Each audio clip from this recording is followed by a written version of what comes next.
All right, let's get into this wild story of cruelty, deception, and some pretty unexpected justice.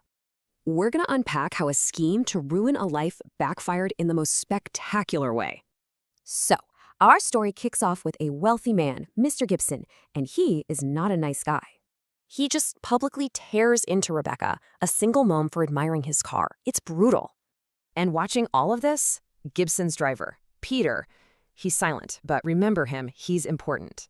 Then, in a crazy twist, Rebecca shows up for a job interview the very next day with Gibson. His driver tries to warn him, but Gibson, he offers her the job right on the spot. Peter feels awful about it all, so he finds Rebecca later to apologize for his boss. And this is where Peter learns the real story. Rebecca's son is sick, and she's desperate. So you gotta wonder, what was Gibson's real motive behind this generous offer?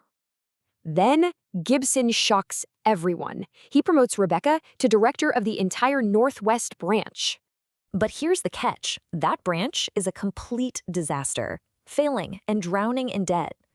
See, the job is a total setup. The plan is for her to take the public fall. Gibson actually brags about this whole cruel plan to Peter, totally proud of himself. Then he gives Peter an ultimatum.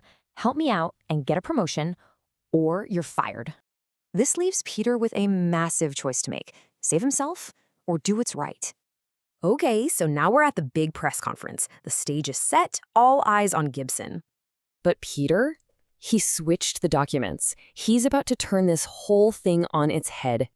Trapped on live TV, Gibson has no choice but to read the new speech that Peter wrote. He ends up publicly pledging the exact amount needed for her son's treatment as her salary.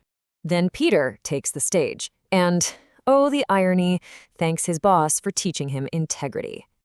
So in the end, Gibson's horrible plan is flipped, and he becomes an accidental hero. Which really makes you wonder, doesn't it? Can someone truly be forced into doing good,